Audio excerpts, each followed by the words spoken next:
अस्सलाम वालेकुम नाज़रीन व कराम, आप देख रहे हो द टाइप राइटर और मैं हूं जावेद ख़ान। जिस तरीके से हमने देखा कि जम्मू कश्मीर में हाल ही में नताइज सामने आए हैं JKAS के, और कई सारे ऐसे हमारी बहनें हैं, हमारे भाई हैं जिन्होंने बाकायदा तौर पर टॉप रैंक लाई है।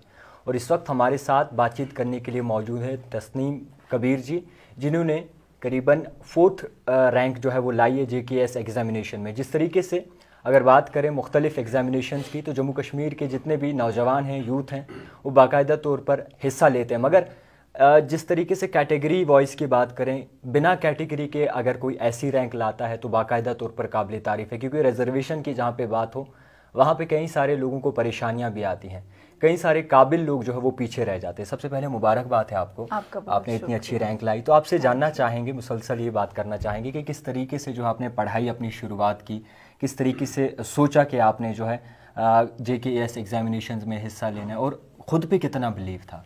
बिल्कुल, मैं आपके आखिरी सवाल से शुरू करना चाहूँगी। रही बात खुद के बिलीव की, ये मेरे पेरेंट्स की ट्रेनिंग रही है शुरुआत से। एक सेल्फ़ कॉन्फिडेंस, एक सेल्फ़ एस्टीम पे एक बहुत शार्प एम्फेसिस रहा है।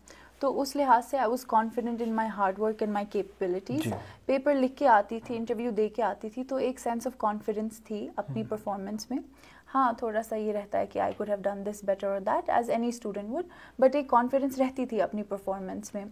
और रही बात ये जर्नी शुरू कैसे हुई, स्कूल के दौरान एल्डर्स इनकरेज करते थे among many fields, they would encourage many fields, this was one of them. So I thought about it. फिर उसके बाद कॉलेज के दौरान खुद अपनी रिसर्च की while I was pursuing law.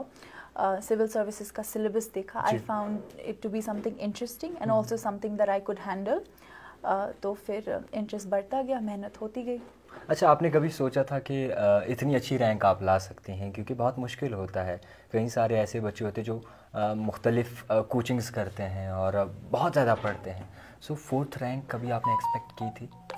देखिए, रैंक कभी एक्सपेक्ट तो नहीं की थी मैंने। I was happy with how I had performed, पर रैंक की एक्सपेक्टेशन नहीं थी। It was a very pleasant surprise for all of us. अच्छा, वालिदैन का क्या रुझान रहा है जब आपने इसके लिए सोचा कि आपने इस एग्जामिनेशंस में हिस्सा लेना, और काफ़ी वक्त भी हो गया है इम्तिहानात को दिए हुए, तो वालिदैन का कैसा सपोर्ट रहा है? क्या कुछ उन्होंने कहा आपसे? जी देखिए, 2023 में जब मेरा लॉ प्रोग्राम कंप्लीट हुआ, राइट आफ्टर दैट मैंने एग्ज़ाम दिया।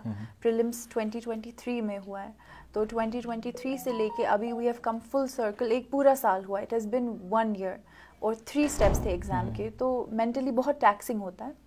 तो पेरेंट्स का रोल इसमें ये रहता है कि वो एक इमोशनल एंकर आपके लिए निकल के आ जाते हैं, और यही है, आपकी मेंटल वेलबींग का ख्याल रखते हैं। अच्छा, कभी if you are not feeling up to it, आपको एनकरेज, मेरे पेरेंट्स का ये रहा है, they would encourage me to take a break from studies. तो उनकी अप्रोच ये रही and it worked well for me. इससे when I took a break, उसके बाद मैं अगले एंटरप्राइज, अगले एंडेवर के लिए अच्छे से तैयार रहती थी। तो उनका अहम रोल रहा है। खुद को कैसे तैयार करते थे आप एग्जामिनेशंस के लिए? कितने वक्त पढ़ाई करते थे और क्या माइंड में सोचते थे आप? देखिए, मेरा एम्फेसिस ये रहा था, ये हमेशा रहा कि बैलेंस, क्योंकि फाइनल ईयर में एक तो लॉ की स्टडीज़ मैनेज करनी थी और सिविल सर्विसेज की प्रिपरेशन भी मैनेज करनी थी। तो आई ऑलवेज प्रायोरिटाइज्ड बैलेंस। उस लिहाज से मैंने दिन को पार्ट्स में डिवाइड किया था। This is dedicated to law, बिल्कुल एक डेडिकेटेड टाइम टेबल, और टाइम टेबल में खास एम्फेसिस था ब्रेक्स डालने पे, a fine divide between different fields, ताकि overlap ना हो। और मुझे फ़ायदा ये हुआ कि the legal field has a lot of polity, it has a lot of constitution, legal awareness, तो एक certain overlap भी रहा मेरे लिए, which helped me ultimately in my civil services overall perspective, understanding etc. अच्छा, जिस तरीके से रिजर्वेशन को जहाँ पे लेकर बात होती है, तो करीबन 70% ऐसे बच्चे हैं जिनमें टैलेंट तो है मगर वो दिखा नहीं सकते क्योंकि रिजर्वेशन बीच में आ जाती है, और बहुत मुश्किल होता है इवन कि यूनिवर्सिटीज़ में एडमिशन लेना। सो रिजर्वेशन को ना होते हुए भी कितना टफ़ है ये इस एग्ज़ाम्स में हिस्सा लेना और क्वालिफाई करना?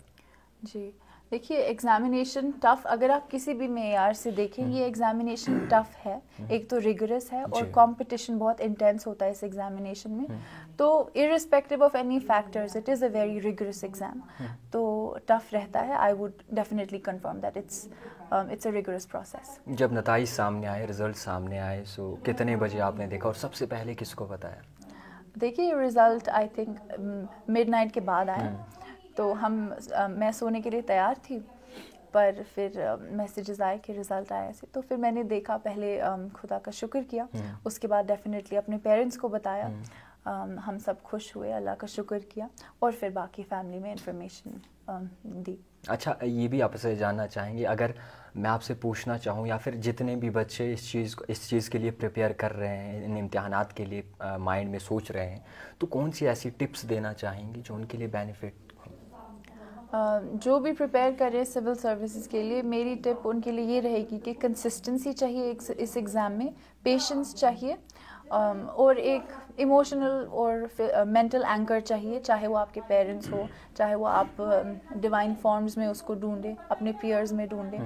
تو یہ براڈ کانٹورز رہیں گے. رہی بات فائن اسٹڈی کی، ایکچوئل جو اسٹڈی پراپر ہوتی ہے، اس کے لیے ایک ٹائم ٹیبل بہت بینیفیشیل پروف ہوگا. It's a worthwhile investment, چاہے آپ ہفتہ لیں، 2-3 دن لیں، ایک ٹائم ٹیبل بنا کے، ایک اسکیجول اچھے سے، اس سے آپ کی پریپریشن کو ایک اچھا سا رخ مل جاتا ہے. آگے جا کے فیلڈ ورک کرنا پسند کریں گے یا پھر آفس ورک؟ دیکھیے، میری پریفرنس ہمیشہ فیلڈ ورک رہے گی. It keeps you very close and gives you very intimate contact with the people. تو فیلڈ ورک میری ڈیفینیٹلی پریفرنس رہے گی as compare to desk work, office work اور secretariat work. I would really enjoy field work. اچھا، جتنے بھی لوگ اس وقت آپ کو دیکھ رہے ہیں، کافی سارے نوجوان ہیں جموں کشمیر کے جو آپ کو دیکھ کر کہیں نہ کہیں کچھ ٹپس لیں گے یا پھر آپ سے خوش ہوں گے، سوچیں گے کہ کہیں نہ کہیں اگر انہوں نے کیا تو ہم بھی کچھ اپنا بیسٹ دے سکتے ہیں. سو کیا کچھ کہنا چاہیں گے ان سے؟ میری ٹپس میں دہرانا چاہوں گی، جیسے اس انٹرویو کے دوران میں نے پہلے بھی کہا، کنسسٹنسی، پیشنس، فوکس، ایک ایموشنل اینکر، ایک ٹائم ٹیبل، یہ چیزیں ایک شارٹ ٹرم انویسٹمنٹ ہے جو آپ کو لانگ ٹرم ریزلٹس دیں گی. تو یہی میری میسج رہے گی، اور الٹیمیٹلی میری میسج یہ رہے گی کہ اپنے آپ میں ایک بلیف ہونا چاہیے، ایک کانفیڈنس ہونی چاہیے، اور ہارڈ ورک کے ساتھ یہ ایگزام ضرور کریک کیا جا سکتا ہے. خیر، بہت شکریہ وقت دینے کے لیے. میں آپ کو بتا دوں کہ جس طریقے سے کافی ساری ہماری ایسی بہنیں ہیں جنہوں نے ٹاپ کیا ہے، اور مبارکباد ہے ان کو بھی جس طریقے سے انہوں نے جو ہے کوالیفائی کیا ہے ایگزام. تو فی الحال کے طور پر جتنے بھی جموں کشمیر کی عوام دیکھ رہی ہے، مختصر سی بات یہ ہے کہ اگر آپ میں جذبہ، جنون ہے اور کچھ کرنے کی چاہت ہے تو آپ کبھی بھی پیچھے نہیں رہیں گے. اپنے حالاتوں کو پیچھے رکھ کر اگر آپ اپنے کریئر پہ فوکس کریں تو وہ بہتر ہوگا. دیکھتے رہیے the type writer Javed Khan کے ساتھ.